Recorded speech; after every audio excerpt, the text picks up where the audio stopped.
Hugo Mario Palomar, Valeria Santos, Gonzalo Lázaro y Camila Zuluaga analizan y debaten el tema del día. El tema del día. Colombia está al aire. 12 del día, 17 minutos. Seguimos conectados con ustedes aquí en Mañanas Blue. Como les digo siempre, empezamos a las 4 de la mañana, vamos hasta la 1 de la tarde con ustedes, hablándoles de la información más importante de Colombia y del mundo. Y realmente la información más importante que se dio este fin de semana en Colombia fue la captura de alias Otoniel, uno de los líderes o el líder del clan del Golfo, Ana Cristina, y eso es Victorio Antioqueño. Y hemos escuchado desde el fin de semana diferentes reseñas de por qué era tan importante esta captura. Y la gran pregunta es lo que se intentó hacer con el clan del Golfo, lo que va a pasar después de la captura de alias Otoniel, si se va a recrudecer o no la violencia y si esta era la salida más benéfica para la zona. Sí, así es, Camila, por cuanto no lo mataron, sino que lo capturaron. Esa captura es lo que da a pensar que sigue después y por eso muchas personas están empezando a hablar de una negociación o un sometimiento del clan del Golfo, porque se sabe que la persona que seguiría en la línea de mando sería Giovanni de Jesús Ávila, que es Chiquito Malo, conocido como Chiquito Malo, cuya cabeza se está ofreciendo 500 millones y que es la persona pues que se supone que estaría ahí para reemplazar a Otoniel. Pero recordemos que eso de la paz completa, después de los acuerdos de paz, pues se empezó a hablar de esa paz completa, porque entre 2007 y 2008, cuando empezó todo el proceso de justicia y paz, que empezaron a salir disidencias y organizaciones, una serie de reductos, inclusive el Cartel del Norte del Valle, cuando se empezaron a robustecer esos grupos, fue que se dijo ya después, bueno, si queremos tener una paz completa, miremos si se puede incorporar a estas personas a un proceso de negociación o de sometimiento. Entonces, esa es una de las preguntas que queda después de la captura de Otoniel. Pues Claudia Carrasquilla es abogada litigante. Ella fue la directora contra el crimen organizado y directora de seguridad ciudadana de la Fiscalía. Era conocida, tal vez ustedes la recuerdan más por el apodo que se le puso, si se le puede decir así, como la fiscal de hierro. Y estuvo encargada precisamente de perseguir estas estructuras y el clan del Golfo le puso precio a su cabeza. Exfiscal Carrasquilla, bienvenida. Gracias por acompañarnos hoy aquí en Mañanas Blue. Camila, buenas tardes para ti y para tu mesa de trabajo, al igual que los oyentes. Quizá usted es una de las personas que más conocen en el país la estructura del clan del Golfo y por eso le pregunto, después de haber capturado a alias Otoniel, ¿qué puede pasar dentro del clan del Golfo? ¿Qué es lo que puede esperar la región y el país de lo que vaya a suceder con la violencia y con esa organización que incluso expertos dicen podría llegar a ser mucho más poderosa que el propio ELN? Yo estoy de acuerdo con el planteamiento que hacen también los expertos en temas de seguridad y de crimen organizado, en razón que, en efecto, la captura de Otoniel no significa que se haya acabado esa estructura delincuencial. Por el contrario, quienes vienen a sucederlos, como es Chiquito Malo, como es Siopas, como es el mismo Gonzalito, pues podrían querer tomar el poder de la estructura delincuencial a sangre y fuego, porque son unos hombres bastante sanguinarios, son unos hombres que están formados en la guerra y muy seguramente, y lo que se ha visto usualmente cuando un cabecilla tan importante como Otoniel buscan estar en el poder y lo hacen a sangre y fuego, como lo dije anteriormente. Exfiscal, esta mañana el ministro de Defensa en Blue Radio dijo que Otoniel había sido uno de los mayores corruptores, es decir, que había logrado corromper pues, a muchísimas personas del Estado. Y yo quiero preguntarle si a usted le parece que de pronto esta es una de las razones por las cuales pues, el Estado se demoró 7 años utilizando casi 3.000 hombres en una operación gigantesca en atrapar a alias Otoniel. ¿Eso fue una de las razones por las cuales era tan difícil atraparlo?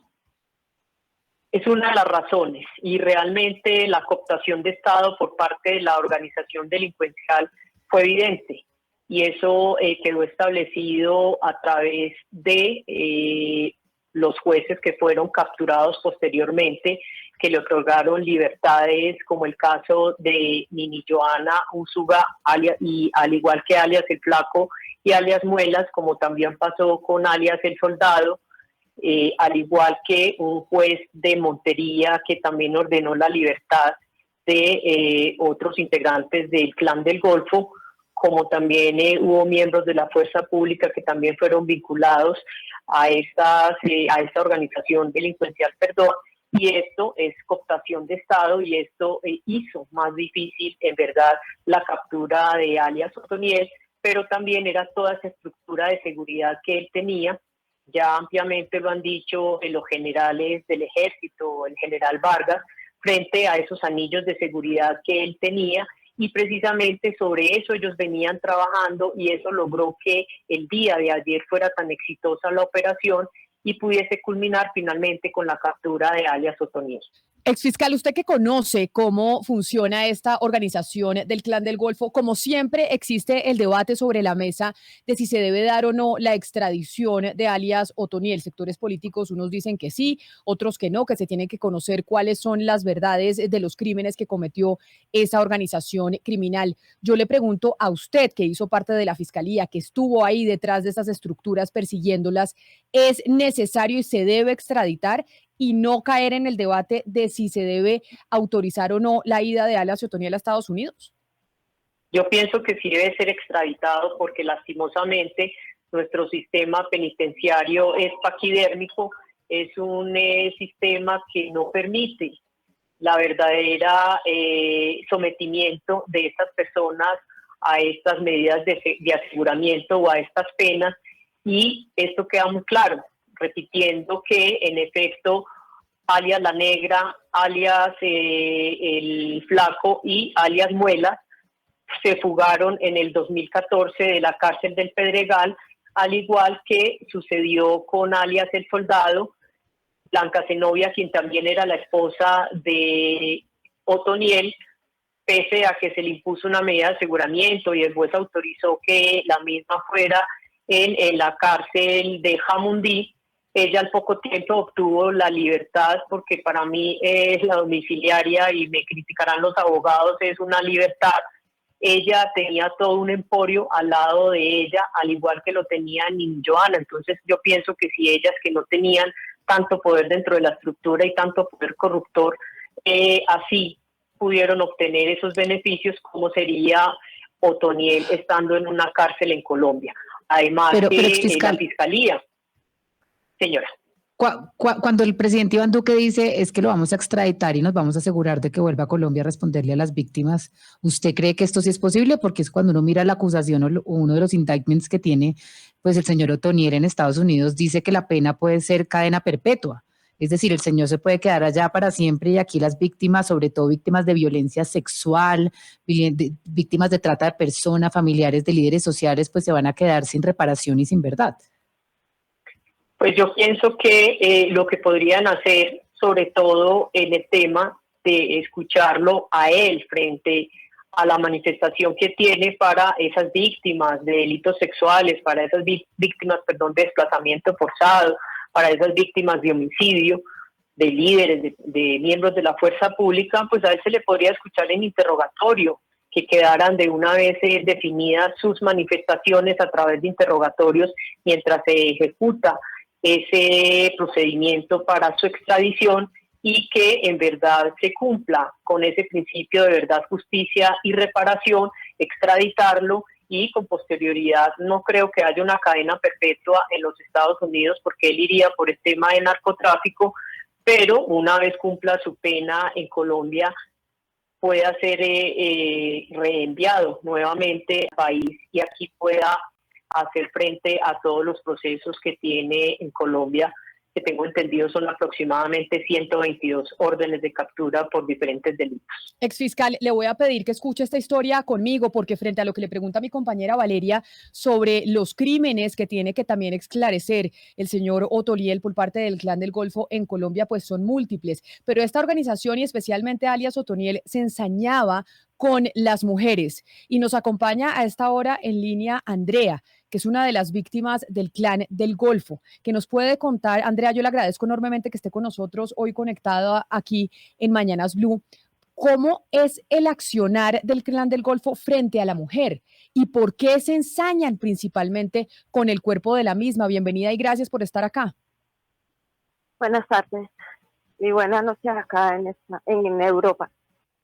Sí, a ver, para mí es muy duro estar removiendo este proceso, este suceso, ¿sí? Pero, y de inmediato yo me bloqueo y vuelvo otra vez, pero tranquila, pregunten. No se y preocupe, yo la entiendo y no importa si usted se traba, si se bloquea, aquí estamos acá para escucharla, pero para también entender desde su propia experiencia de vida lo que han vivido cientos de mujeres en Colombia que han sido víctimas del Clan del Golfo y entender cómo es el mecanismo y el accionar de esta organización criminal frente a las mujeres. Y por eso me parece valioso, doña Andrea, hablar con usted y preguntarle cuál es la situación actual de aquellas mujeres que están en peligro por estar cerca a esa organización criminal con la captura de alias Otoniel. A ver, te voy a contar. Empiezo por el principio. Lo sucedido fue en el 2002, ¿vale? Entonces, vulnerablemente caímos en una trampa. No fui yo sola, fueron varias mujeres. El agobio es impresionante. El abuso fue aterrador. Porque sé que fue Otoniel, porque el señor Otoniel, porque no lo mencionaban a diario, pero sí decían el jefe. El jefe dio la orden, el jefe, y yo no sabía quién era el jefe en el momento. Tengo conocimiento de el que yo en el momento hicimos un retrato hablado y a él le dieron captura y resulta y sucede de que él operaba a través de la orden de este señor, ¿sí? El miedo es caótico, tú quedas plasmada, quedas con muchas huellas, quedas con muchas secuelas, con muchos miedos y no sé, para mí es, de hecho, mi tratamiento psiquiátrico ha terminado, pero cuando vuelven y me sacan este proceso, yo me derrumbo y no sé qué más Doña responder. Andrea. Doña Andrea, nosotros entendemos lo duro que es para usted hablar de esto, pero hay unas preguntas que son orientadas a que esto no se repita, a que otras mujeres no les vuelva a pasar lo mismo que le pasó a usted. Usted nos habla de una trampa, que le pusieron una trampa. ¿Usted nos podría decir, por favor, en qué consistía esa trampa?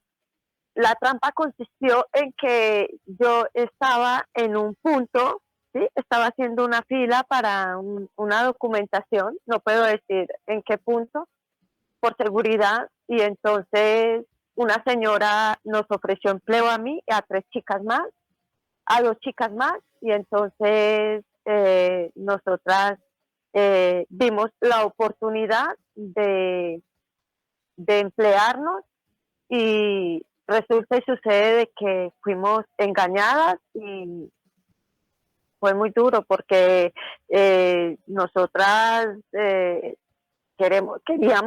lo que queríamos era laborar para nuestro sustento y el de nuestra familia y entonces esta señora nos llevó con engaños y nos dijo que sí, que íbamos para ese punto, nos encontramos y resulta y sucede de que toda la noche estuvimos en viaje y el punto fue lejos de la ciudad de donde yo pertenezco, de mi nación, o sea, de la ciudad en la que yo nací.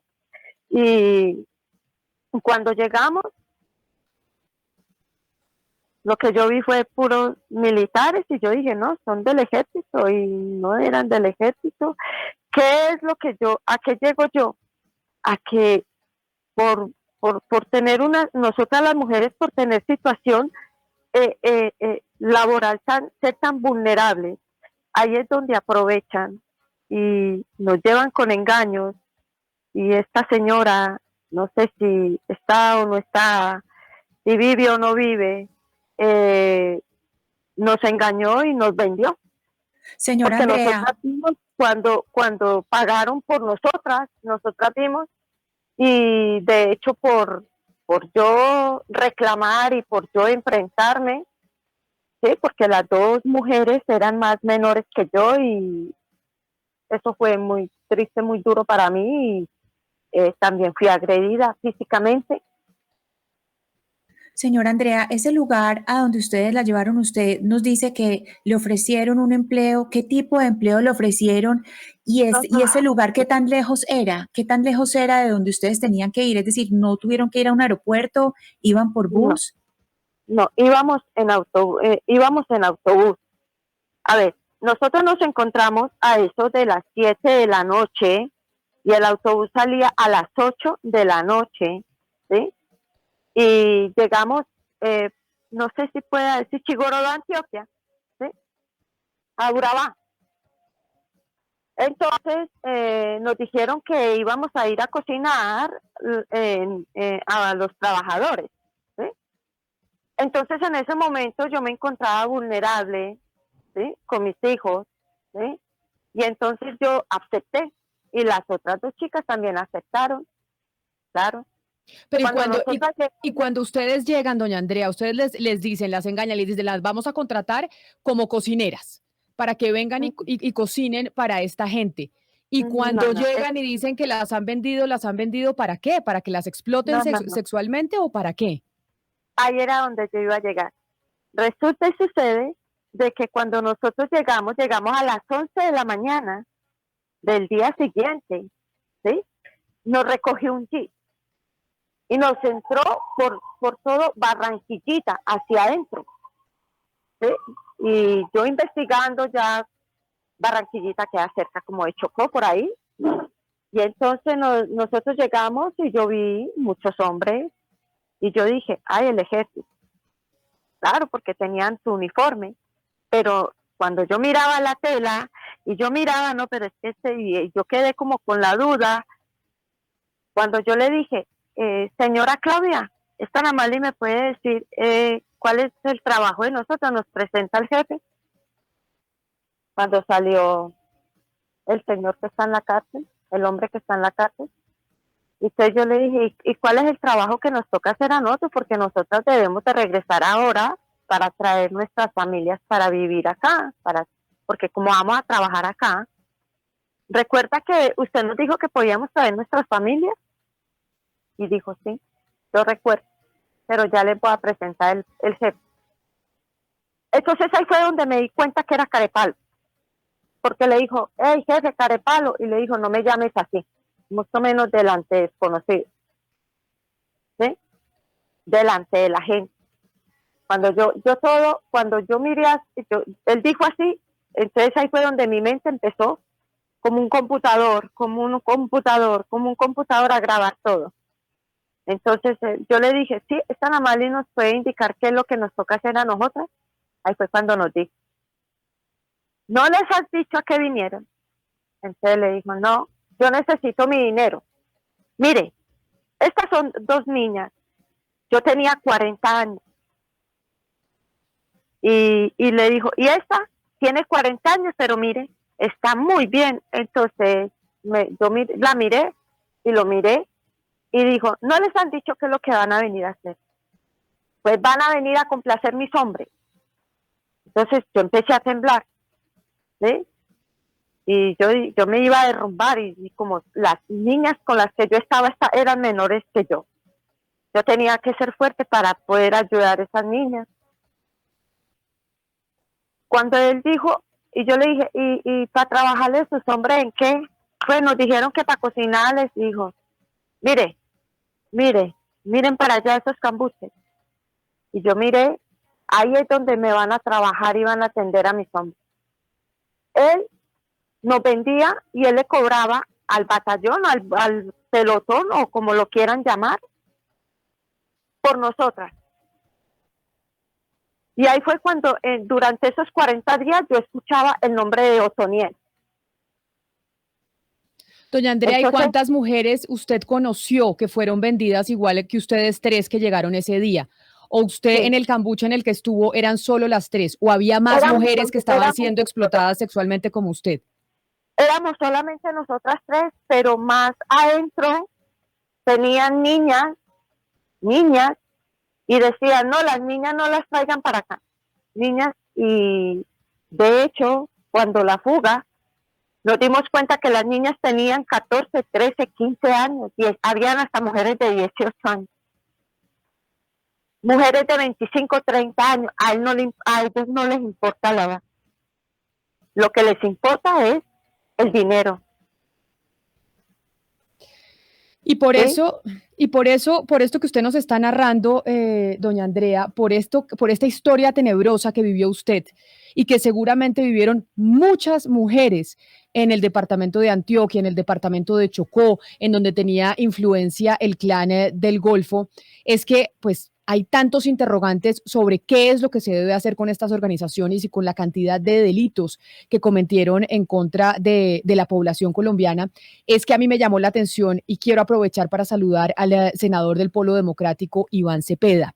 Porque, senador Cepeda, usted escribía hoy públicamente a través de sus redes sociales que las capturas, como la de Otoniel, que presenciamos este fin de semana, no iban a acabar con este drama que estamos oyendo de Andrea y que seguramente viven otras mujeres, que es una política de paz y de negociación y de acercamiento a estas estructuras las que logra que erradiquemos de raíz este drama que vive Colombia. Y quiero saludarlo y preguntarle específicamente a qué se refiere y qué fue lo que se intentó hacer al finalizar el gobierno de Juan Manuel Santos de entablar un diálogo con el Clan del Golfo y una especie de alternativa para poder no someter por la fuerza a estas organizaciones, sino a través del diálogo. Bienvenido. Sí, buenas tardes, es un gusto saludarla, Camila, y a todas las personas que están en esta mesa de trabajo y a las personas que siguen esta entrevista y este diálogo. Bueno, efectivamente, entre los años 2015 y 2018 se produjo un importante esfuerzo que lastimosamente no ha sido bien conocido por la opinión pública por las condiciones de confidencialidad que tuvo, en el que se intentó el sometimiento a la justicia, no una negociación, debo dejar eso de manera muy clara expuesta, para que el Clan del Golfo, que sin lugar a dudas es la más poderosa organización armada que hay hoy en el país, se sometiera a la justicia a través de una norma que permitiera una flexibilización, de ninguna manera la impunidad, pero sí una flexibilización del tratamiento judicial de estas personas y poder lograr de una manera colectiva, como se ha ensayado en otros momentos de la historia del país, de la historia reciente del país, pues una desmovilización y de avanzar de una manera muy significativa. Pero se frustraron en el último momento porque yo creo que hay fuerzas muy poderosas en el país que no quieren permitir que ese tipo de desmovilizaciones se den.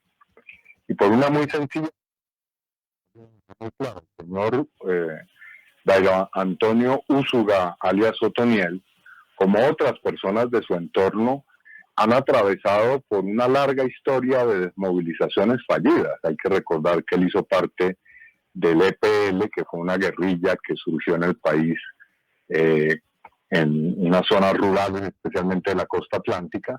Luego, de Defensas Unidas de Colombia, y posteriormente, sintetizando su historia, terminó en esto que se llamó...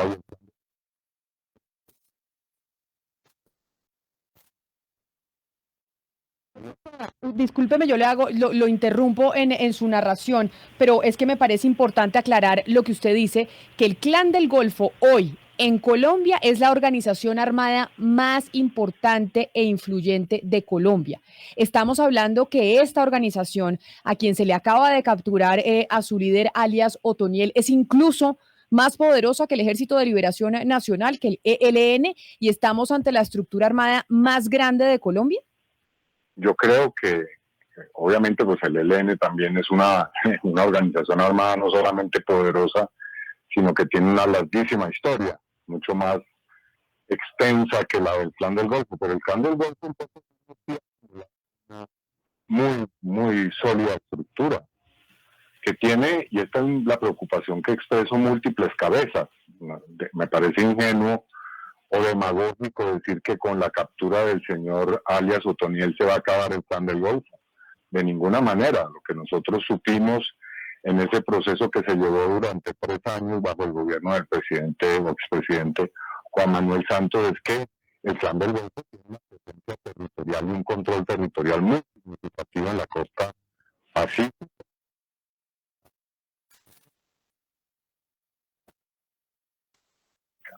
Al punto que ha logrado, cuando decreta paros armados, paralizar departamentos enteros. Entonces vuelvo al tema. Este señor alias Otoniel conoce bastante bien los vínculos entre el narcotráfico y sectores de la fuerza pública, y mandos militares y políticos que han estado involucrados en eso. Entonces, por supuesto que había un gran interés por evitar ese sometimiento a la justicia por parte de sectores que yo no niego en señalar como enemigos de la paz y enemigos del diálogo para buscarle una salida a todo esto. Porque Senador yo creo que Cepeda. seguimos en la misma. Es decir, capturan a Otoniel, pero mañana ya apareció ya su sucesor. Sí.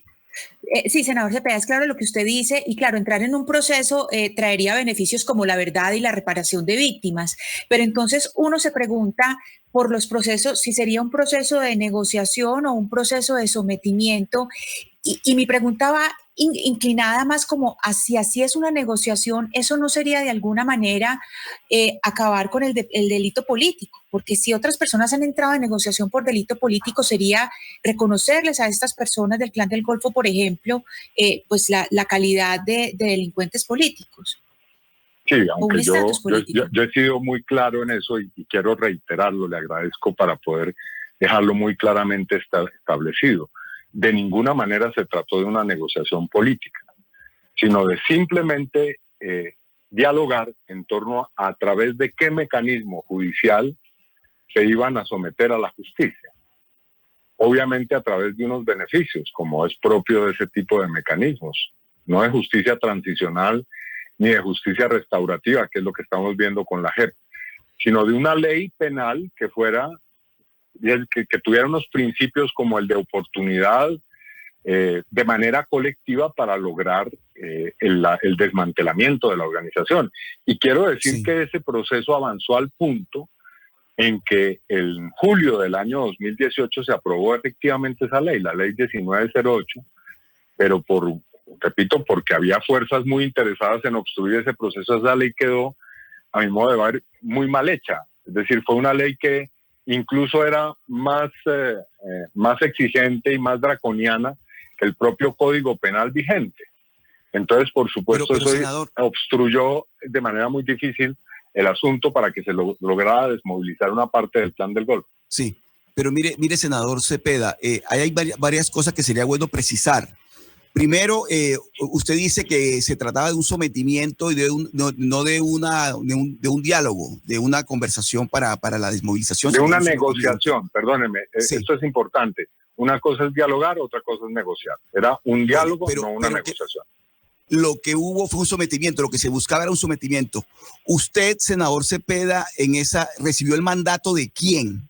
¿Del gobierno nacional, del presidente Santos? Del presidente Juan Manuel Santos, directamente, bueno, sí, señor. Bueno, eso es bueno precisarlo porque hasta el momento no estaba claro que el presidente Santos había autorizado que usted estuviera al frente de esa... Pero si eso se ha dicho infinitas veces. Eso ha sido... Pero permítame un segundo, senador Cepeda, permítame un segundo. Permítame un segundo y avanzo porque el gobierno en su momento no fue claro en que usted había recibido ese mandato. Y lo otro que le quiero preguntar, senador Cepeda, es por la flexibilización de la que usted habla. Esa flexibilización de la que usted habla... Pero perdóneme, Oscar, para poder dejar las cosas claramente dichas y no ir pasando de un tema a otro. En ningún momento el gobierno del presidente Santos negó que esos procesos se estuvieran desarrollando y que había unas personas autorizadas. Así que es falso, absolutamente falso que no hubiera claridad sobre eso. Y se lo digo con toda contundencia para que sobre ese hecho quedemos absolutamente claros. Hay unas resoluciones, perdóneme, en las cuales eso está claramente estatuido, así que sobre eso no hay ningún tinte de duda o de sombra, no. Hay un proceso oficialmente autorizado en el que participó el vicepresidente Óscar Naranjo, el fiscal de ese entonces Néstor Humberto Martínez, la señora vicefiscal que era María Paulina Riveros, el consejero para ese tipo de asuntos José Noé Ríos, que contaba con el conocimiento del alto comisionado de paz. Así que sobre eso no hay ninguna duda. Tal vez puede ser que algunas personas no hayan conocido ese asunto, pero sobre eso está claramente estatuida que era una acción totalmente legal y autorizada. Muy bien, muy buena la precisión, senador Cepeda, y se lo agradezco. Pero mire, lo siguiente, usted habla de una flexibilización en ese proceso que buscaba el sometimiento del cartel del Golfo. ¿Esa flexibilización incluía, senador Cepeda, la no extradición de ellos? No, nunca se discutió semejante asunto. Obviamente ellos tenían esa pretensión, pero el gobierno del presidente Santos fue en eso muy claro. La extradición no depende exclusivamente del gobierno colombiano. Se trata también de una jurisdicción distinta que es la de Estados Unidos. Y nunca hubo un ofrecimiento o un trato en torno a semejante asunto. Debo de dejar eso totalmente claro.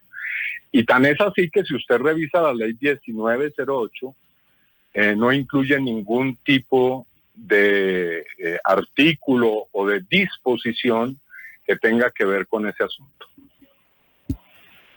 Sí, doctora Carrasquilla, el senador Cepeda acaba de hablar de vínculos entre alias Otoniel y la fuerza pública. El gobierno también en parte ha reconocido pues un aparato corruptor detrás de Otoniel.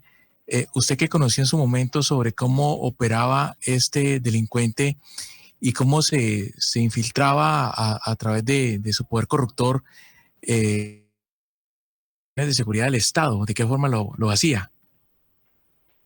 Era simplemente la cooptación que se hacía de estos funcionarios de la fuerza pública.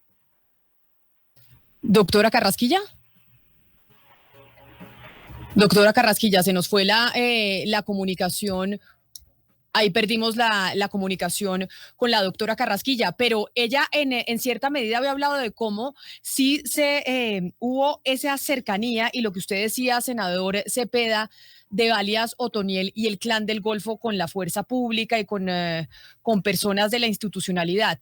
Usted lo que nos dice es que esto no es Otoniel, sino que esto va a seguir pasando constantemente ahora que el señor está privado de su libertad y que probablemente vaya a ser extraditado a Estados Unidos. Es decir, esa alianza entre Clan del Golfo e institucionalidad en algunos sectores del país va mucho más allá que una cabeza de esa organización.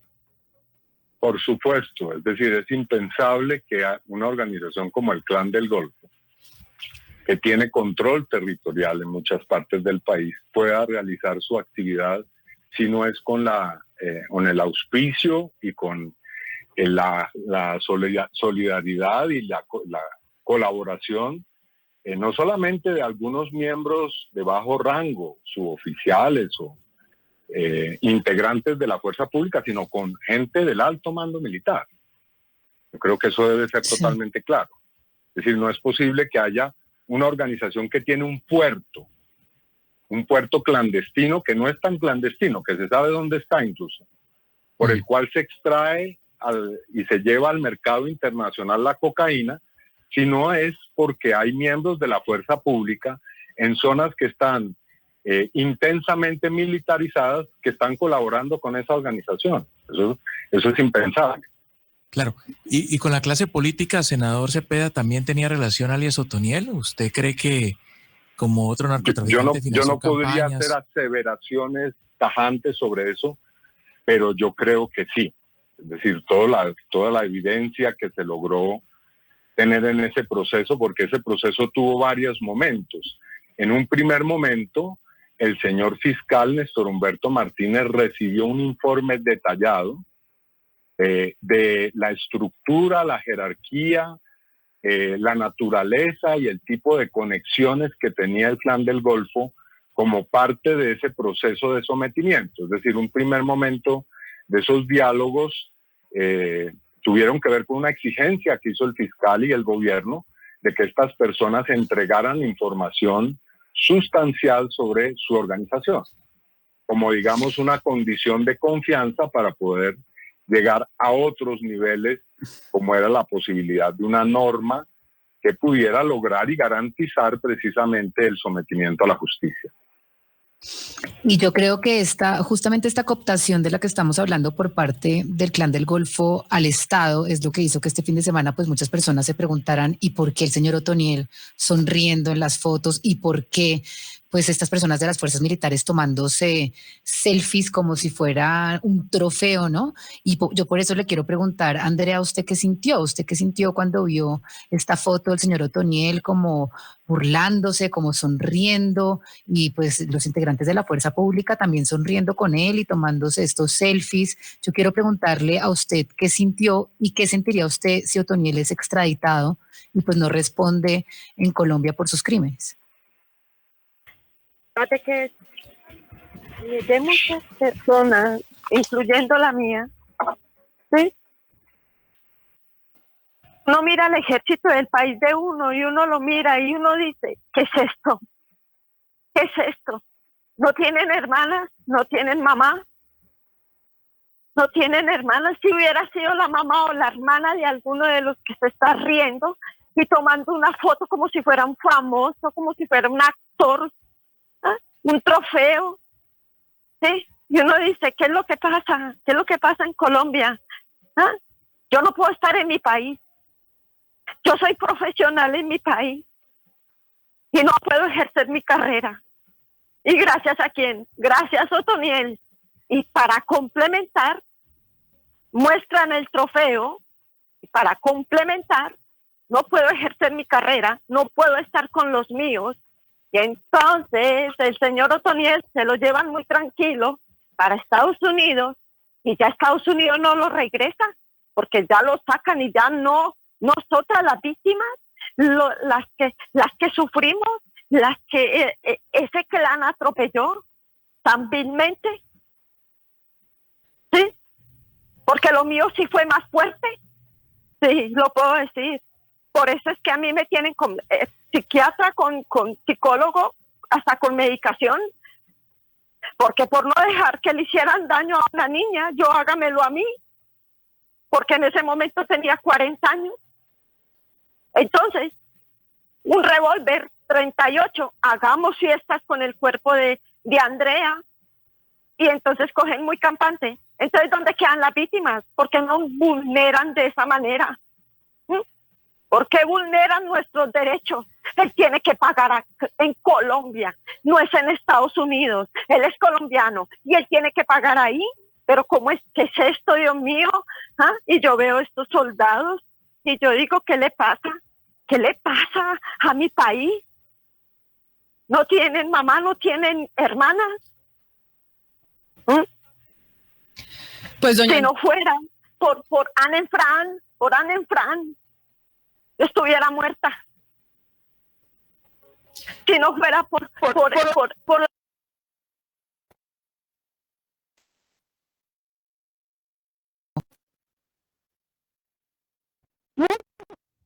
mucho, demasiado. Anne Frank es mi cabeza, mis manos, mis pies.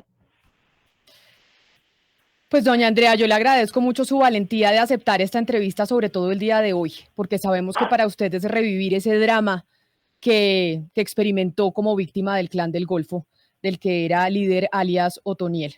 Pero nos parece importante poderla escuchar para concientizar y que la gente conozca por lo menos una arista de los crímenes que cometieron o que cometen estos señores que se ensañan principalmente con el cuerpo de la mujer, como pasó con usted, utilizando al cuerpo de la mujer como un trofeo de guerra para también satisfacer sus propias necesidades. Yo le agradezco mucho que haya estado con nosotros, le mando un abrazo grande y gracias por haber contado su historia aquí a los oyentes de Blue Radio. Gracias. Muchas gracias. Y pues, esta es la historia de Andrea, pero la historia de muchas mujeres víctimas del Clan del Golfo, de este clan, de esta organización criminal de la que hace parte alias Otoniel y que persiguió usted cuando estaba en la fiscalía durante tanto tiempo. Fiscal Claudia Carrasquilla, gracias por haber estado con nosotros hoy aquí en Mañanas Blue y por habernos también contado cómo fue la experiencia desde su cargo de perseguir a esta organización que es una de las más poderosas del país. Muchas gracias, Camila, a los participantes en la mesa y a los oyentes. Muchas gracias. Y senador Cepeda, a usted, a pesar de lo corto, gracias por explicarnos y contarnos ese proceso que fue tan poco conocido por la opinión pública y tal vez es otra mirada que se plantea de un espectro político distinto al del presidente y al del gobierno actual. Y es que la única salida realmente a lograr que se acabe con esta estructura criminal es un sometimiento a la justicia distinto a lo que piensan otros, como el gobierno del presidente Iván Duque, que es el enfrentamiento militar y acabar con sus cabezas, como es el caso de alias Otoniel. Mil gracias por haber estado aquí con nosotros. Gracias, Camila, y simplemente solidarizarme con lo que ha dicho la señora Andrea. Ojalá no haya aquí una extradición express y el señor Otoniel termine como tantos otros capos y jefes de estas organizaciones criminales en Estados Unidos siendo protegido como un testigo sin rostro o algo similar. Vamos a ver qué dice la Corte Suprema de Justicia, que es la que tiene también la última palabra y la autorización de la extradición o no de alias Otoniel. Es otra de las aristas que tiene el conflicto en Colombia, que tiene esta guerra que hemos vivido y que hoy pues tiene como protagonista también esta organización criminal que es el Clan del Golfo. A ustedes gracias por haber estado conectados con nosotros a través de Noticias Caracol Ahora, durante todas las noches en el primer canal digital de noticias en Colombia, a través de Facebook Live en la cuenta de Blue Radio y por supuesto en todas las frecuencias de Blue Radio en el país. Quédense después de la pausa con toda la programación de Blue.